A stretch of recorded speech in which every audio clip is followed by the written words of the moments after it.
Hola, muy buen día. Estamos aquí en una nueva entrevista del Mostrador TV con Carlos Enríquez. Él es coordinador del Laboratorio Latinoamericano de Evaluación de la Calidad de la Educación de la UNESCO, quien nos viene a presentar un estudio muy importante que se conoció durante la última semana, que tiene que ver principalmente con una pregunta: ¿qué se espera que aprendan los estudiantes de América Latina y el Caribe? Bienvenido. Hola Macarena, muchas gracias por la invitación. Bueno, primero saber cuáles son los principales resultados de este estudio, que tiene que ver con el análisis curricular de la utilización de ciertos conceptos y también del trabajo de ellos al interior del aula. Mira, lo que nosotros realizamos en el laboratorio de la UNESCO es poder mapear los currículums de 19 países. ¿Qué es lo que están aprendiendo las niñas y los niños de tercero y sexto básico en lenguaje, en matemáticas y ciencia, asignaturas más tradicionales? Si existen oportunidades de aprendizaje, cuáles son los contenidos, si el contenido está mediado o si va a tributar a las habilidades lectoras, matemáticas o científicas. Y por otro lado, también innovamos por primera vez de poder mirar qué tanto tienen los currículums de esta Agenda 2030 que 195 países quieren, se han desafiado de que todo estudiante tenga de ciudadanía mundial y desarrollo sustentable para poder decir si esto se puede traducir en experiencia de aprendizaje. Ese fue como el marco, se construyó en una interacción con los equipos de los países y tenemos hallazgos en esta área más tradicional y por otro lado en lo que tiene que ver con los aspectos de la Agenda 2030.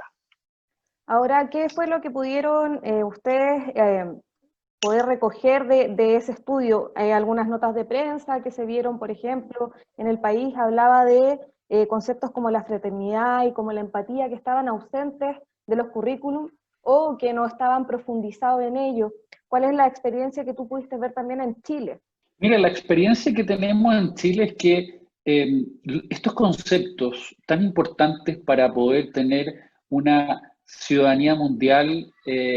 no solo declarativa, ¿qué quiere decir esto? No solo que señalamos que es importante para los estudiantes, sino que tenga la posibilidad que el profesor lo pueda plasmar como una experiencia de aprendizaje en la sala de clase.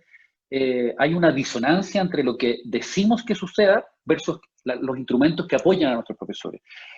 Cuando hablamos de conceptos como la fraternidad, cuando hablamos conceptos y que tiene que ver con construir juntos comunidad, cuando hablamos como de empatía, de ponerse en el lugar del otro, no existe en los currículums de tercero y sexto básico en esta asignatura. Yo creo que es de vital importancia, más aún en el contexto de pandemia, donde queremos que nuestras niñas y niños no solo le importe su desarrollo personal, no solo le importe su salud,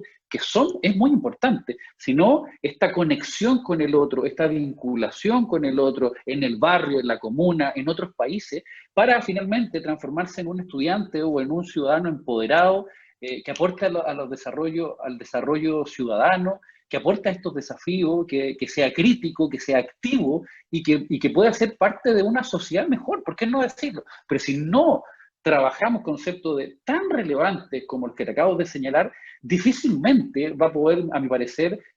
poder desarrollarlo en su vida, en este caso como estudiante. Por tanto, aquí, a mi parecer, entregamos información con qué fin. Más que decir esto está faltando en los países o esta es una mirada crítica con el currículum, sino más bien es qué hacemos para ayudar a los profesores para que estos conceptos que yo creo que todos compartimos como sociedad, cómo ayudamos a las profesoras y los profesores a transformarlo en experiencia de aprendizaje. Y yo creo que esa es la importancia finalmente de reconocer conceptos que son vitales para vivir en comunidad, no los estamos direccionando, trabajando, incentivando desde la edad más temprana finalmente de nuestras niñas y nuestros niños. Sobre todo también en un contexto en donde estamos dentro de un proceso constituyente en Chile, en donde el tema de la discusión del rol que tienen los sujetos, las sujetas, los niños, niñas y adolescentes es tan relevante y que se han quedado también abajo de esta discusión, sobre todo por el contexto también de la pandemia. Hay algunos temas que nosotros... Solo un punto, Macarena, a lo mejor a propósito del proceso constituyente y y esto tiene que ver con no politizar la educación, pero la educación es el transmisor finalmente para ciudadanos, independiente de sus decisiones, protagonistas de un mundo mejor. Y desde esa perspectiva, si los conceptos de identidad, de participación, de derecho y democracia, no los llevamos a una experiencia de aprendizaje, de habilidades que permitan a las niñas y a los niños desarrollar estos conceptos, son solo una declaración y no una experiencia de aprendizaje. Si el estudiante no damos oportunidad de pensamiento crítico, no damos oportunidades de resolución de problemas, no damos oportunidad a que ellos tomen decisiones, no damos oportunidad de que tengan un pensamiento lógico con lo que sucede en nuestra sociedad, con la vinculación de los problemas que hoy día tenemos, no estamos preparando a nuestros estudiantes para ser ciudadanos protagonistas de ese barrio, de ese Chile, de esa Latinoamérica, de ese mundo mejor. Por tanto, creo vital lo que tú señalas en términos, te insisto, de que no, más allá de cuando sean adultos tomen sus opciones políticas, pero el sistema educativo tiene que dotar a los niños para participar de manera crítica incluso, finalmente en todo su desarrollo educativo, desde temas tan básicos como poder discriminar una noticia falsa de una verdadera, o cómo finalmente ellos participan democráticamente de una sociedad. Bueno, agarrando un poco de lo que tú decías, un tema que ha estado muy en boga y tiene que ver también con el rol que tienen las personas y que tienen los niños y niñas en su formación, está muy relacionado con los últimos casos que hemos visto de violencia contra las mujeres y también con violencia al interior del hogar. Dentro del mismo contexto de la pandemia, el aumento de casos de BIF, de violencia intrafamiliar, han sido explotaron, y lo cual también trajo consigo un drama al interior de los hogares bien complejo. Dentro del informe de ustedes, a mí me llamó bastante la atención que había un tema que se dejaba de lado una perspectiva o el concepto de lo que significaba la educación de género al interior de los currículum. Y quería preguntarte acerca de qué es lo que significa que se deje de lado este concepto para lo que tiene que ver con la formación de aquellas que, por ejemplo, pueden ser violentadas y pueden naturalizar la violencia, y también de poder formar a esos niños para que entiendan de una u otra forma que no hay una supremacía de un género sobre otro, y para poder criarlos en una igualdad también de oportunidades. La igualdad de género y la equidad de género resulta vital para poder vivir en un mundo de iguales,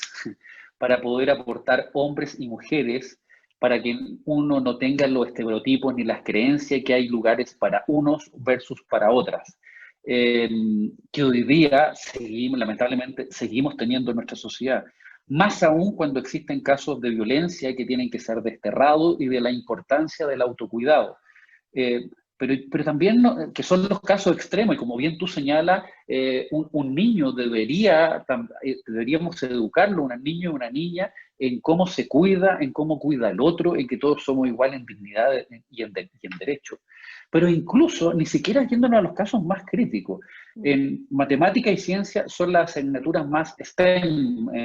de ingeniería, de ciencia, y donde hoy día hay muy pocas mujeres. Si nosotros queremos romper esa inequidad, necesariamente tenemos que trabajar a edad muy temprana para decir, niños y niñas pueden estar en cualquier lugar, pueden desplegar todos sus talentos, hacer lo que ellos quieran, lo que ellos sueñen. Si trabajan, si estudian, si lo intentan, pueden hacerlo. Lo que a nosotros nos parece más preocupante es que el hecho de que en muchos países de Latinoamérica, y en particular en el caso de nuestro país de Chile, que esto no se esté intencionando,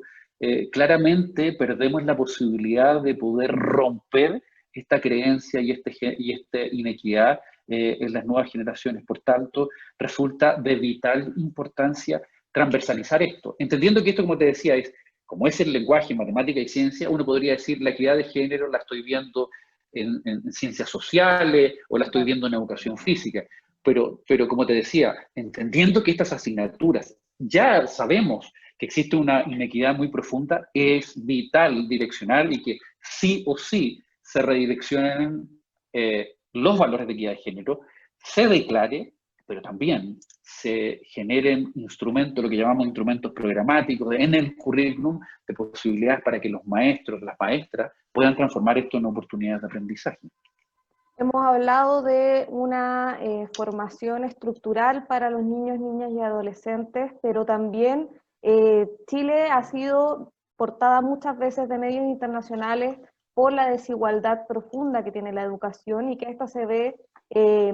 evidenciada en, por ejemplo, en los bajos índices con respecto a los resultados de la prueba PISA, que son pruebas estandarizadas internacionales, y también en la alta brecha que hay en los resultados, por ejemplo, del CIMSE, a pesar de los cuestionamientos de la PSU con respecto a las materias base, como a los pilares para el desarrollo de las personas en su vida adulta y también cuando son niños, como por ejemplo lenguaje o matemáticas. Tú me comentabas antes de la entrevista que también había que poner mucho ojo en la brecha que había también en Chile y en América Latina y el Caribe con respecto a cosas tan básicas como el aprender a leer o a escribir. En nuestro país, en segundo básico, tenemos que 2 de cada 3 niños no saben leer comprensivamente. Por tanto, podrá juntar la sílaba, podrá decodificar,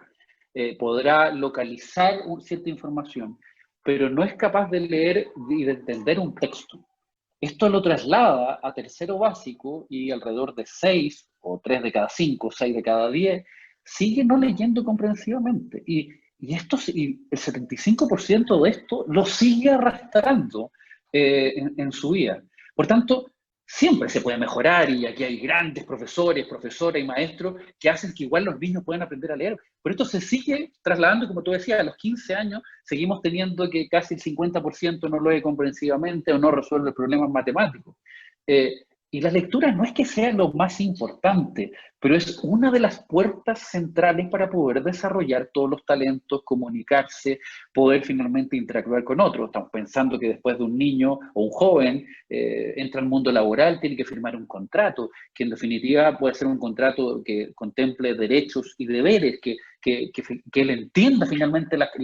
el acuerdo que está llegando, por decir un ejemplo básico. Por tanto, necesitamos estudiantes protagonistas que los dotemos de habilidades para poder desenvolverse. Y si nuestro currículum no está intencionando de manera potente en el grupo que se están quedando rezagados, claramente tenemos una dificultad. Aquí tenemos niños que están aprendiendo a leer, pero hay un grupo importante que no lo está haciendo comprensivamente. En los sectores más favorecidos, de todas maneras hay 1 o 2 de cada 10 que también tiene problemas con dificultades de lectura, pero cuando vamos a los colegios más vulnerables, son 8 de cada 10 los que efectivamente no están leyendo comprensivamente. Por tanto, aquí tiene que ver con que este enfoque comunicativo, que es un buen enfoque, que es moderno, donde hay diversidad de textos, pero ¿cómo ayudamos a los maestros a que sean metodologías que se transformen en experiencia de aprendizaje? Yo creo que aquí en Chile han existido,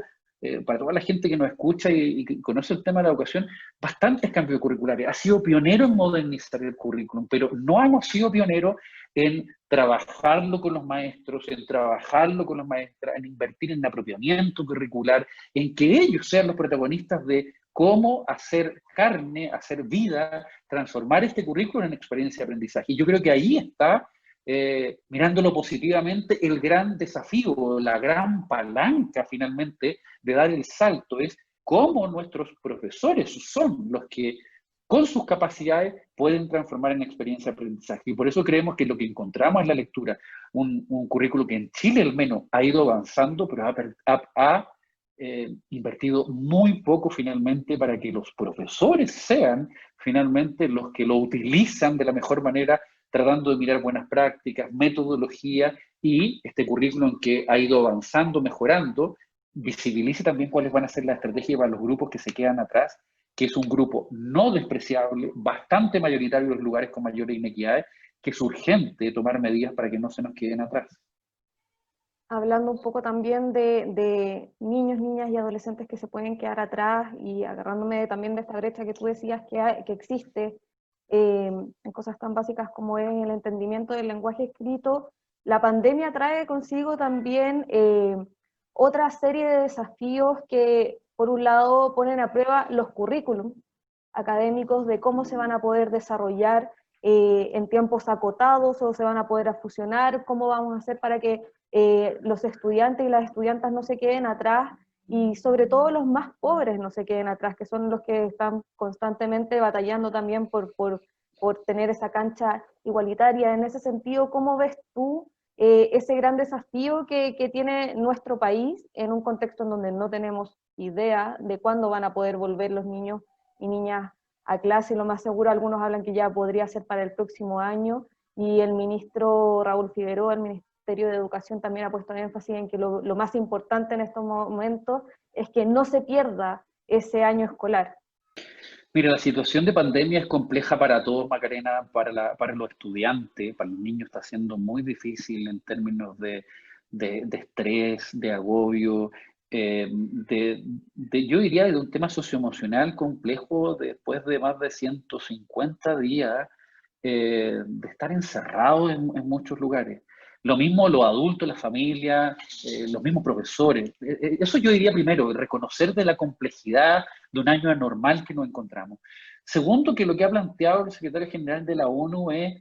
los gobiernos, las autoridades en todos sus niveles hagan el esfuerzo para, por un lado, las medidas sanitarias para controlar esta pandemia y cuando sea posible sanitariamente, no renunciar a que se generen las condiciones en el colegio. Por tanto, yo ahí sería cuidadoso solo con el titular. Primero es, trabajemos para generar las medidas sociosanitarias y segundo, cuando esto suceda,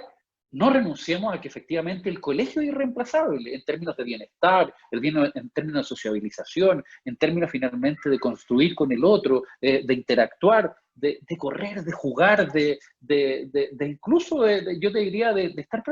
protegido. Yo creo que esa es la invitación a los ministerios de educación, a los alcaldes, a los sostenedores, a todos los que están en el sistema de educación, con el cuidado de cuando estén las condiciones. Y eso yo creo que va al alero de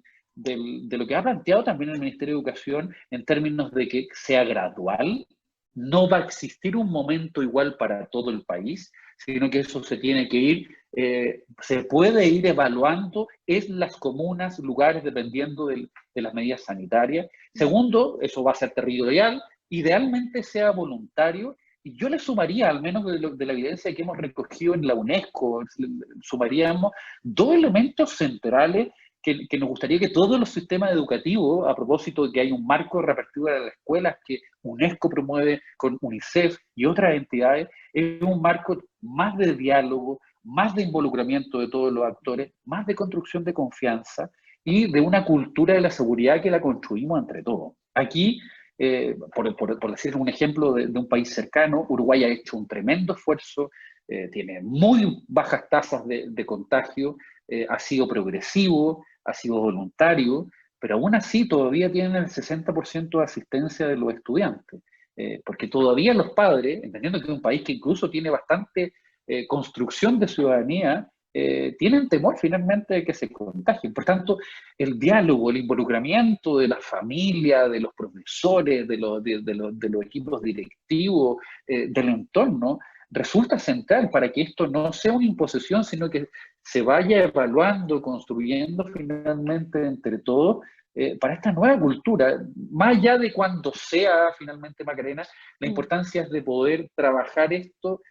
con todos los actores y por otro lado, entendiendo que el hecho de estar a distancia, los que más sufren son los que tienen menos posibilidades y mayor inequidad, es cómo hacemos los esfuerzos para romper esas inequidades de hoy día acceso a la tecnología, en contacto finalmente con la escuela. Y desde esa perspectiva, ojalá los mayores recursos estén disponibles para que los países, y Chile también, pueda ser proactivo finalmente con ese tipo de estudiantes, con ese tipo de establecimiento, y como te decía, cuando se dé finalmente el regreso en cada una de las comunidades, se evalúen estos elementos que al menos desde este marco que promovemos desde UNESCO y de UNICEF, sume, como te decía, el tema del diálogo, del involucramiento y de construcción de esta nueva ciudadanía, cultura de seguridad colectiva que deberíamos fomentar. Carlos, una pregunta que a mí me surge en todo este contexto es ¿cómo puedes utilizar también la educación como una herramienta de sanación o como un espacio de contención y sanación para los niños, niñas y adolescentes, pero también para sus familias en un contexto en donde muchos de ellos han sido golpeados duramente, se han fallecido familiares, o han tenido que vivir violencia intrafamiliar, o han tenido que vivir el hambre también, y la desesperación, ver la desesperación de sus padres. Muchas veces la escuela es el refugio para los niños, niñas y adolescentes. ¿Cómo preparar también la escuela para eso, para lo que viene, y cuáles son las medidas que se podría tomar como comunidad educativa y también como Estado chileno? Mira, primero, hablar de educación es lo más fácil, pero finalmente construirlo, como tú dices, en una educación que contiene, que acompaña, que es capaz de ponerse en el lugar del otro, de que sana, de que le importan los niños y reconoce las dificultades de la familia, yo de verdad que creo que es lo complejo. Por tanto, diciendo eso y con todo el cuidado, porque aquí hay miles de maestras, de maestros, de colegios que están haciendo el mejor esfuerzo, nuestra humilde orientación al alero de la evidencia es que se tiene que poner en el centro el bienestar socioemocional de nuestras niñas y niños, mirar y acompañar a los profesores que también muchas veces tienen dificultades y en función de ese escenario tener un propósito común de cómo la escuela, a propósito de lo que tú dices, va a ser el refugio, va a tener medidas proactivas para poder contactarse con esa familia, con ese estudiante, para que en muchos momentos en que lo está pasando mal o que incluso lo está pasando mal la familia, tiene necesidades, perdió el trabajo o está muy aburrido, que es lo que dicen los niños. El 95% de los niños dicen que está muy aburrido en su hogar, tenga un espacio de un adulto que lo acompaña y que trata de que su bienestar emocional le importa, o sea, que si está ofuscado, que si está molesto, si tiene pena, lo ayuda a reconocer esas emociones. Y por otro lado, si es posible, idealmente, cómo lo ayuda en su trayectoria de aprendizaje. Desde esa perspectiva, yo creo que importa muchísimo seguir reforzando las orientaciones socioemocionales. Segundo, de que el currículum sea flexible y que cada colegio lo pueda contextualizar a dónde está su grupo de estudiantes. Yo creo que es una tremenda oportunidad que lo ha hecho finalmente el Ministerio de Educación hace un par de meses, y eso ayuda también al apropiamiento del equipo de profesores, que sean ellos lo que no les dicen desde Santiago o de una capital regional qué hacer, sino que son ellos los que pueden contextualizar su currículum en función de lo que está sucediendo con su estudiante. Y por otro lado, en que el principal activo de cómo uno puede mejorar la educación son los profesores. Y ahí me quedo con los miles de maestros y de maestras que a pesar de las dificultades siguen trabajando por plataforma online. Los que no tienen plataforma online lo hacen por redes sociales y aprendieron a utilizar las redes sociales. Los que tienen dificultad incluso con las redes sociales inventaron una radio comunitaria. Los que no tienen radio comunitaria utilizan los WhatsApp y hacen grupos de WhatsApp para poder individual o colectivamente acompañarlo, ayudarlos con tareas, retroalimentarlo. Desde esa perspectiva, yo creo que ojalá esta pandemia nos ayude a tres elementos. Reconocer que el rol de nuestros profesores es muy importante. Cuando somos padres y tenemos hijos y nos damos cuenta que es difícil educar y acompañar, ojalá valoremos más el rol de los profesores. Segundo, cómo ayudamos a los profesores a hacer mejores clases. Es un arte que hay que ayudar, que hay que formar, que ojalá no hagamos tantas clases positivas, sino clases más experimentales, por proyectos, en esto que tú planteas, el tema socioemocional, vinculación con el ambiente. Y por último, en colegios que se preocupen de sacar lo mejor de los niños, entendiendo sus emociones, y que si estoy triste, si estoy apenado, si tengo pena o si tengo rabia, es difícil también que pueda estar dispuesto finalmente a una experiencia de aprendizaje.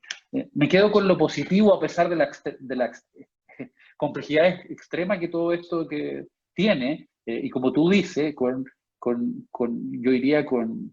las miles de experiencias positivas de los colegios del país que están haciendo su mejor esfuerzo para hacer ese refugio, para hacer esa contención y para poder acompañar. Siempre uno queda corto con la tarea y puede hacer más, pero yo creo que ahí está el desafío, Macarena, hoy día en el sistema escolar en los próximos meses. Bueno, Carlos, Enrique, muchas gracias por haber venido al Mostrador TV, tener esta conversación telemática y bueno, quedan muchos desafíos después en temas de educación, vamos a estar hablando, va a ser tema el cómo se va a poder retomar una forma diferente de entender la educación en un contexto de convivir con este virus que ha remecido también la realidad mundial. Sí, yo creo que va a ser un tremendo desafío en cuándo volvemos, en cómo volvemos, porque al parecer nos va a acompañar por bastantes meses más, en cómo construimos seguridad, no nos apuramos, y no solo donde importa una decisión de política pública, sino que importa cómo lo trabajamos con las comunidades escolares. Y por último, Macarena, un aporte a lo mejor para los papás, las familias que nos escuchan. 1 de cada 2 niños de cuarto básico, o sea, estamos hablando de 9, 10 años, no cree que pueda aprender. O sea, los Enríquez, los Segovia, los González, creemos que no nacimos buenos para las matemáticas, para la ciencia, para el lenguaje. Las creencias de los niños a esa edad se las hace solo por lo que decimos los adultos en el hogar y en el colegio. Por tanto, aquí hay una tarea central para todo adulto significativo que tienen los niños. ¿Cómo ayuda a que ellos crean en ellos? ¿Cómo saquen lo mejor de ellos? ¿Cómo reconozcan sus emociones? ¿Cómo las canalicen? Y finalmente, cómo ellos aprendan del error y crean que pueden aprender. Esto no es solo una tarea de los profesores, esta es una tarea de todo adulto que decidió tener o tener cerca un niño. Por tanto, el granito de arena para todo lo que nos escuchan es que cuando el adulto dice algo, se amplifica en el cerebro de nuestros niños. Por tanto, si es propositivo y creen en él, este amplificador lo va a llenar de oportunidades esa niña y ese niño, y por tanto no da lo mismo qué les decimos, cómo se los decimos y cómo finalmente nos relacionamos con ellos. Bueno, hay que creer en nuestros niños, niñas y adolescentes. Bueno, Carlos, muchas gracias. Así Y es. bueno, estaremos conversando. Muchas gracias a ustedes por la invitación y la oportunidad. Muchas gracias, Macarena.